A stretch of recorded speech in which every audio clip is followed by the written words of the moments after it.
আজকের আলোচনা বিষয়টা হলো বাংলাদেশে কৃষি আর পরিবেশ ব্যবস্থাপনায় আর্টিফিশিয়াল ইন্টেলিজেন্স মানে এআই এর ব্যবহার আর এর ভবিষ্যৎটা কি হতে পারে।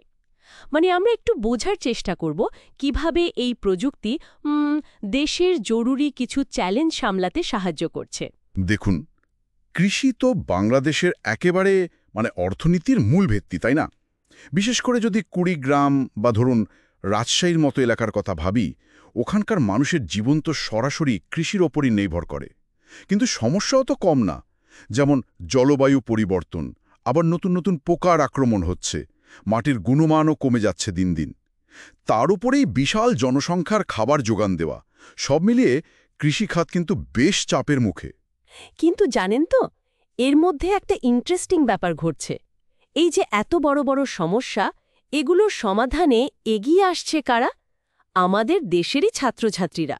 আর তাদের হাতিয়ার হচ্ছে প্রযুক্তি, বিশেষ করে এআই। মানে বেশ নীরবে একটা পরিবর্তনের হাওয়া বইছে মনে হচ্ছে। হ্যাঁ, এটা আসলেই খুব গুরুত্বপূর্ণ একটা দিক আপনি তুলে ধরেছেন। আমরা তো প্রায় ভাবি যে কোনো বড় প্রযুক্তি কোম্পানি আসবে, তারাই সব সমাধান দেবে। কিন্তু এখানে আমরা দেখছি একেবারে স্থানীয় পর্যায়ে, আমাদের তরুণ প্রজন্ম, তারা নিজেদের জ্ঞান, নিজেদের উদ্যোগ কাজে লাগাচ্ছে। ঐতিহ্যবাহী যে কৃষিকাজ, তার সাথে এই অত্যাধুনিক প্রযুক্তির একটা মেলবন্ধন ঘটাচ্ছে। দেশের এমন জরুরি সমস্যা সমাধানে এই স্থানীয় উদ্যোগগুলো কিন্তু খুবই আশার কথা। একদম। আর এই মেলবন্ধনের দারুণ কিছু উদাহরণও তো আমরা দেখছি, তাই না? আমি যেমন দেখছিলাম ছাত্রছাত্রীরা নাকি মোবাইলে ফসলের ছবি তুলেই রোগ ধরে ফেলছে। এটা কিভাবে সম্ভব হচ্ছে একটু বলবেন? হ্যাঁ, এটা সম্ভব হচ্ছে এআই এর একটা টেকনিক, যেটাকে বলে ইমেজ ক্লাসিফিকেশন। সেটার মাধ্যমে সহজ করে যদি বলি, কম্পিউটারকে আসলে প্রচুর পরিমাণে ছবি দেখিয়ে শেখানো হয়।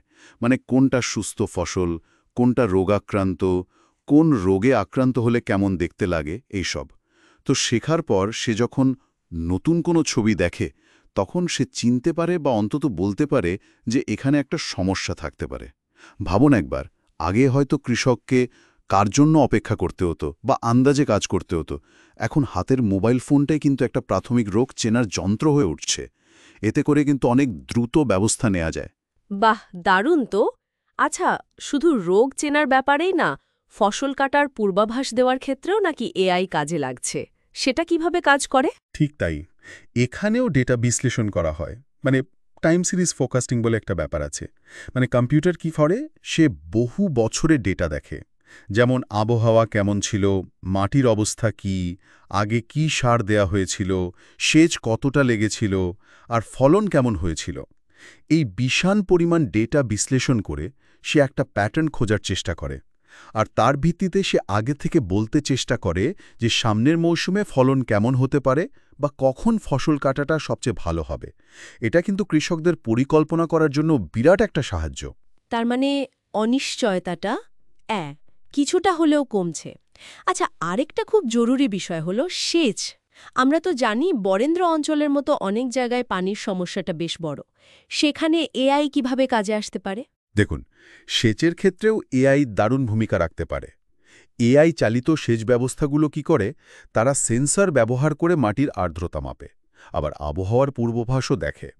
এই দুটো ডেটা মিলিয়ে সিস্টেমটা ঠিক বুঝতে পারে কখন, ঠিক কোন জায়গায় আর ঠিক কতটা পানি দরকার, এক ফোঁটাও যাতে নষ্ট না হয়। বরেন্দ্রর মতো খরাপ্রবণ এলাকার জন্য এটা তো বিরাট ব্যাপার, তাই না? এমনকি অন্য এলাকাতেও পানির সাশ্রয় হয়। এটা শুধু পানিই বাঁচায় না, ফসলের জন্যও কিন্তু সবচেয়ে ভালো পরিবেশটা তৈরি করে। খুবই কাজের সমাধান এগুলো। আচ্ছা, জলবায়ু পরিবর্তনের ঝুঁকি কমানোর ব্যাপারে এআই এর ভূমিকা কি? ড্রোন আর স্যাটেলাইট ডেটার কথা বলছিলেন। হ্যাঁ, ড্রোন বা স্যাটেলাইট থেকে যে হাই রেজলিউশন ছবি পাওয়া যায়, সেগুলো বিশ্লেষণ করে এআই বুঝতে পারে কোন এলাকাগুলো জলবায়ু পরিবর্তনের কারণে বেশি ঝুঁকিতে আছে। যেমন ধরুন, কোথায় নোনা পানি ঢুকে পড়ছে, কোথায় মাটি শুকিয়ে যাচ্ছে, বা কোথায় বন্যার ভয় বেশি। এই তথ্যগুলো যদি কৃষকদের আগে থেকে জানিয়ে দেওয়া হয়, তাহলে তারা সেই বুঝে ফসল বাঁচতে পারেন বা চাষের ধরন পাল্টাতে পারেন। পরিস্থিতির সাথে মানিয়ে নেওয়ার ক্ষমতাটা বাড়ে আর কি। আরেকটা জিনিস খেয়াল করার মতো, এই যে এতগুলো সমাধানের কথা আমরা বললাম, এগুলো কিন্তু বেশিরভাগই আকাশ থেকে পড়া বিদেশি প্রযুক্তি নয়। বেশিরভাগই আমাদের স্থানীয় ছেলে মেয়েদের তৈরি। অনেক সময় ওপেন সোর্স প্রযুক্তি ব্যবহার করে বিভিন্ন হ্যাকাথন হয়, ইউনিভার্সিটির রিসার্চ প্রজেক্ট বা কলেজের ফাইনাল ইয়ার প্রজেক্ট, এসব থেকেও কিন্তু দারুণ সব আইডিয়া বেরিয়ে আসছে, যেগুলো আমাদের দেশের জন্য আসলেই খুব কাজের। তাদের সাহায্য করার জন্য বা এই উদ্ভাবনগুলোকে এগিয়ে নিয়ে যাওয়ার জন্য কি কোনো প্ল্যাটফর্ম বা এরকম কিছু আছে? উৎসগুলোতে এআই এক্সটেনশন বলে একটা উদ্যোগের কথা যেন দেখলাম। হ্যাঁ, ঠিক ধরেছেন। এআই এক্সটেনশনের মতো কিছু প্ল্যাটফর্ম তৈরি হয়েছে। এরা আসলে এই তরুণ উদ্ভাবকদের জন্য একটা শেখার জায়গা বা কমিউনিটির মতো কাজ করছে। তারা পডকাস্ট করছে, অনলাইন ট্রেনিং দিচ্ছে, টিউটোরিয়াল বানাচ্ছে, রিসোর্স শেয়ার করছে, এসবের মাধ্যমে জ্ঞানটা ছড়িয়ে দিচ্ছে আর অন্যদেরও দক্ষ করে তুলছে। এটা খুবই জরুরি, কারণ এর মাধ্যমে আমরা শুধু টেকনোলজি ব্যবহারই করছি না, নিজেরা তৈরিও করছি। বিষয়টাকে যদি আমরা আরেকটু বড় করে দেখি, তাহলে এটা হলো গিয়ে যাকে বলে লোকাল ইন্টেলিজেন্স বা স্থানীয় মেধার বিকাশ। আমরা শুধু বিদেশি প্রযুক্তির দিকে তাকিয়ে না থেকে নিজেদের সমস্যা নিজেদের বুদ্ধি দিয়ে, নিজেদের মেধা দিয়ে সমাধান করার চেষ্টা করছি।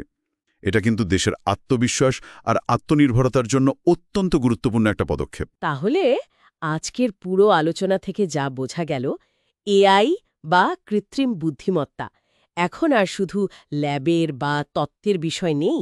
এটা এখন বাংলাদেশের তরুণ প্রজন্মের হাতে একটা বাস্তব হাতিয়ার হয়ে উঠেছে, যা দিয়ে তারা দেশের কৃষি খাতের পুরনো সমস্যা আর জলবায়ু পরিবর্তনের মতো নতুন চ্যালেঞ্জ এগুলো মোকাবিলা করে একটা টেকসই ভবিষ্যতের দিকে দেশকে এগিয়ে নিয়ে যাওয়ার চেষ্টা করছে। এটা সত্যি আশা জাগানোর মতো একটা গল্প, স্থানীয় উদ্ভাবনী শক্তির গল্প। আলোচনা তো প্রায় শেষ হয়ে এলো। তবে যাওয়ার আগে শ্রোতাদের জন্য একটা প্রশ্ন বা ভাবনার খোরাক রেখে যেতে চাই। এই যে এত দারুণ সব স্থানীয় উদ্যোগ হচ্ছে, এআই এর এত ভালো অ্যাপ্লিকেশন তৈরি হচ্ছে, এগুলোকে কিভাবে আরও বড় পরিসরে নিয়ে যাওয়া যায়? মানে বিচ্ছিন্ন কিছু চেষ্টা না হয়ে কিভাবে এটা একটা জাতীয় আন্দোলনে রূপ নিতে পারে? দেশের লক্ষ লক্ষ কৃষকের কাছে এর সুবিধাটা কিভাবে আরও ভালোভাবে পৌঁছে দেওয়া যায়? আর যদি ভবিষ্যতের কথা ভাবি, গ্রামীণ বাংলাদেশে এআই এর পরের ধাপে কি হতে পারে? হয়তো আমাদের বহু পুরনো ঐতিহ্যবাহী যে কৃষি জ্ঞান, তার সাথে এআই এর আরও গভীর কোনো মেলবন্ধন। এই প্রশ্নগুলো নিয়েই হয়তো আমাদের আগামী দিনের পথ চলতে হবে।